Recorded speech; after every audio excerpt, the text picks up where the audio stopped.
All right. So next we begin the tapeworms. Very common tapeworm is the fish tapeworm. So what happens with the fish tapeworm is that it dwells inside the fish and the eggs can be shed into the external environment and the fish can become the intermediate host, as well as crustaceans can be intermediate host, and then the fish swallows the crustacean and the egg gets inside, either egg or the larva gets inside the fish and further develops in the fish body, either to an adult worm or to the larva stage. And the larva stage can go through the fish body when the fish gets eaten by the mammalian or the bird or the human, and larva erupts and becomes the actively parasiting worm inside of the human body. So it looks like ribbon, very long ribbon that can reach up to 15 to 20 meters long and can live up to 30 years. And body of this worm is made of links tied together in a chain of the tapeworm body. And each link can actually be a self-sustainable parasitic unit that can actually be shedding a lot of eggs on its own, because each link can contain the reproductive system within. Another thing is that those links, they also tear off the body of the worm and they can crawl. Each link can be viable living unit that can crawl out on its own or can come out with the droppings, and then it can continuously crawl from place to place while shedding off the eggs until the full cycle of life is ended and link is dead. But before, it will shed a lot of eggs into the environment, and those eggs then they will begin their life cycle. Of course, that's the purpose. They can withstand some of the basic processing and pickling, so the pickling of the fish and not cooking it completely and thoroughly may pose the threat of keeping the larva inside and the eggs viable inside the fish. They are very resilient. They're very hard to die. They don't die with the low temperatures, even with the freezing of -20 of centigrades, which is not even the required norm in the restaurants. That larva can live up to 6 months. So imagine pretty much deep frozen meat of the fish or anything else that contains that larva will still survive that. It can only die at temperatures of -60. And this is the deep freezing raw fish needs to undergo in order to be completely free of that larva. So now and then the fish can die in large quantities, and we hear fish going up the water in the water pools, and this is due to this parasite. Usually then one indicative sign of people that are infested with this parasite is the distended abdomen and hard abdomen that looks more like a bubble and disproportional on that person. The eggs grow in pools with cool water, then they hatch into dynamic embryos, and the crustaceans, they eat that and they begin the first phase. Then they develop into like the oncospheres that can have tiny hooks and penetrate into the muscle tissue. And that's where the second stage begins in the intermediate host. Then the fish gets caught and it passes on to the end host where it develops into the adult phase. This parasite, as well as some other parasites, but these parasites, especially tapeworms, the long body tapeworms, they require lots of vitamin B12. And therefore, the deficiency is so common because the parasites are actually depriving of B12. If we have balanced microbiome inside our small intestine, and if we are taking the proper nutrition, balanced nutrition, even without the animal products, and animal products do not really carry the B12 because B12 in cooked meat is already destroyed. There is no B12 there. So this misconception of B12 is in animal products. If system is healthy and being even the raw food is plant-based, we should not experience any B12 deficiency.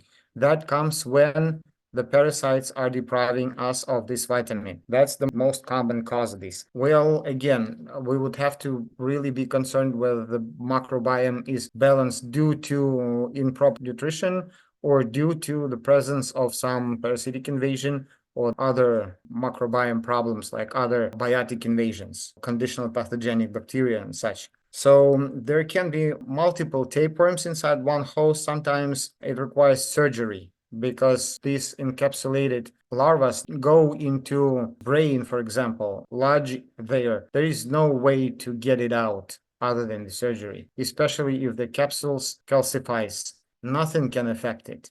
Nature is the wisdom. Nature has created it so that it brings the very toxic substances to parasites and their larvae inside our body, and at the same time it does not damage the human tissue. So this is why the natural remedies are the most effective remedies for the parasites at their entirety. I'm not talking about specific phase. Intestinal phase, for example, may be treated with the chemical easier than with the natural remedies. Taking just one pill, which is very highly toxic and liver toxic, that can interrupt the liver function and can cause some other conditions. Ultimately, for the entirety of the problem, natural remedies work better.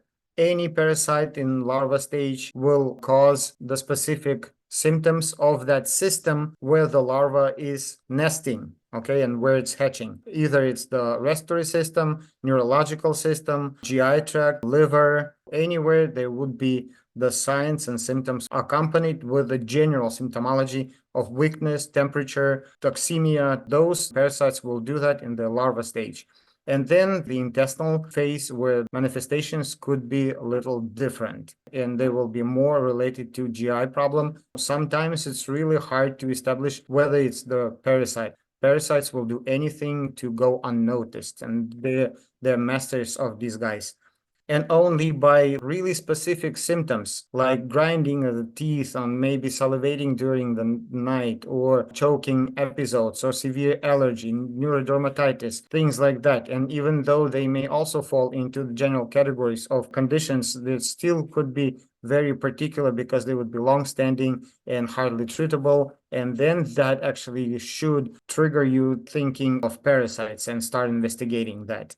Any systematic manifestations can be related to parasites. Any diagnosis can be related to parasites. Even the heart attack, it could be masking the heart attack or the stroke. See how severe and acute it can actually get. All right, so the next worm is the pork tapeworm, Tania, and it's very common in the United States because lots of people eat pork, and so the condition is called taniosis. Mouth apparatus is more like suction cups here, and it has innumerable amounts of those links that their body is made of. In their larva stage, they cause capsules that about centimeter up to 2 centimeters big. They have pretty much the same ability to multiply and to produce the conditions the same way they travel through the host's body. They also have the intermediate host, as you see here, which is the cattle and the farm animals. The eggs go into the food and dirty water, get into the bloodstream. People can basically reinfest themselves if they, for example, have the vomiting episodes, and then they may swallow the eggs back, and then the eggs will hatch into the larva, reinfesting the individual and making them have more than just one of these worms inside their body. The larva stage can also go in different organs and systems. They can cause even the cysts in the brain, and that can also be an indication for the surgery, along with the neurological symptoms, symptoms in the eyes, in the gastrointestinal tract. It can be accompanied with diarrhea, with a horrible pain, with loss of weight. Weight loss is very common in parasites. The waste products and toxins of parasites are hard to removed by our body because the liver is affected and the elimination system of our body is severely affected, and toxicity is building up and ongoing, and therefore our body would actually start accumulating the fat tissue, the adipose tissue, in which it would dilute the toxins of the parasites and pack it into the subcutaneous layer, causing the cellulite. Normally, what we see, the skin with the cellulite, is the remainder of galactose, because galactose is a byproduct of the milk sugar lactose processing. So lactose is broken into galactose and glucose. Our body uptakes the glucose, but galactose is hard to eliminate, and therefore it kind of assimilates with the fat tissue and looks like cellulite on our skin. But this is just one reason for cellulite. Another is due to the toxins of parasites that are also assimilate with fat tissue, start looking like cellulite. So Cellulite could be the sign of the pork worm too. Also, very indicative of this condition is the deep wrinkles on the face and kidney insufficiency, poor urinary output. It can cause the epilepsy, headaches, nausea if the larva stage happens in the nervous system, in the brain. This condition is very hard to treat, hard to establish, requires blood tests in cycles to establish the presence. The next parasite is the red tapeworm. The red tapeworm is very rare and less known, and it's probably not very important to discuss. However, it is very widespread because where the rats are, that where this parasite can exist. The adult specimens live in rats and mice and rodents. The intermediate hosts are roaches and other insects. They are not as long as the other tapeworms that we've just looked at, but they're still about maybe 2 to 3 feet long. And they pretty much do the same, they cause the same symptomology in both of their stages, in the larva stage and in the adult intestinal stage. And they affect our body pretty much the same way, causing the epilepsy, causing the anemia, respiratory conditions, and then intestinal conditions. So the same principles of prevention, hygiene, and also we always need to think about the kids. Kids are very susceptible to any parasites. Their immune system is weak. They tend to draw things in their mouths mindlessly because you cannot explain to the kid not to do it. They would not understand. And this is why they're higher risk. Next flatworm, and we're still in the flatworms, is a dwarf tapeworm. The dwarf tapeworm size is about 2 centimeters. Now we're getting to the tiny tapeworms. It's very widely spread. The kids are very affected and susceptible to it. The lifespan is about 30 days. It develops in the intermediate host and then gets into the end host, and we are the end host for that. The eggs are carried with flea and roaches and flower mites. The eggs turn into the oncospheres in about 6 to 8 days, and they turn into the oncospheres, basically that capsule that can begin the larva stage of this parasite. The larva can also be dynamic, it can crawl, it can penetrate through the tissue. Some of the parasites don't even leave traces of bleeding because they're masters of penetrating, oozing through between the cells of the tissues, like pushing them aside, digging through them without breaking the intactness of the cell membranes or the blood vessels. So they're very well adapted to living inside the human body, so well adapted that not even with a modern technological means of diagnostics, we still cannot really understand and recognize the seriousness of this situation. Then they get into the GI tract and begin the intestinal phase.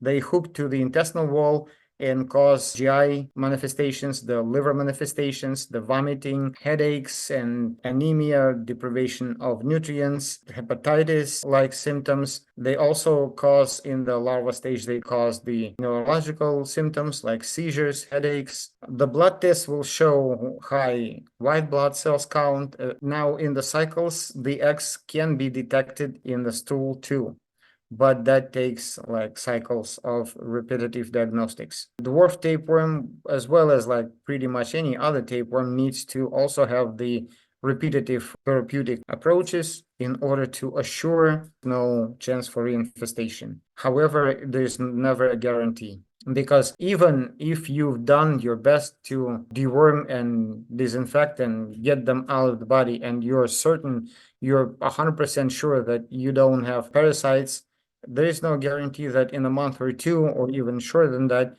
you will not get another one, other than you following the guidelines of hygiene and healthy eating and things like that, right? But even with that, you cannot guarantee 100% of not being exposed to the reinvasion.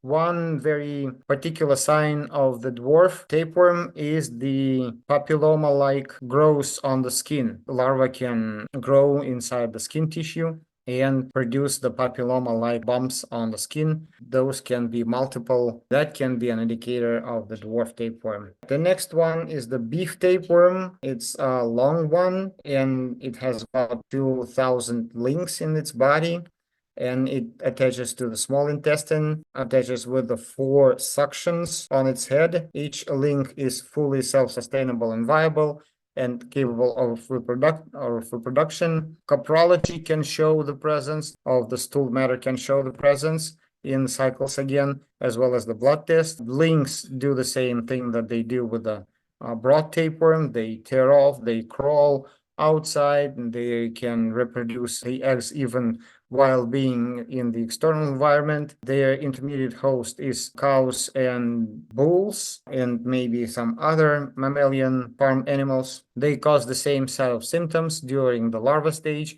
and during the intestinal stage, causing the general weakness and irritability. Parasites, they always affect our mind and emotions by producing toxic effect on our nervous system. And the next, and I think this is the last tapeworm that we'll discuss today, is Echinococcus. And another very closely related is Alveococcus, pretty much the same category. So we'll talk about that. It's almost a life-threatening disease. It's very severe disease because it manifests quickly and severely, and means of treatment are not conservational. They may require surgical interventions. The larva with the water gets inside the body of the end host, but the eggs fly in the air, just like with some other parasites. The intermediate hosts are dogs and other pets. Then the eggs get inside the system, crawl into the tissue, and begin their larva stage there. The adult grows to only 5 millimeters, which is a very tiny worm, but look what it does. The larva stage develops a huge capsule. They develop very huge and porous, like a spongy type of capsule, which then grows and destroys the tissue that it grows into. And the capsule inside is airy and empty, but it can reach the huge size and can weigh up to 10 kilos. Imagine the huge tumor like that grows inside the body, but it doesn't happen quickly. In fact, the encapsulation stage can go for long period of times. And then once the encapsulation stage is over and the larva starts growing, then reaches those big sizes and becomes like the oncological tumor, which is very frequently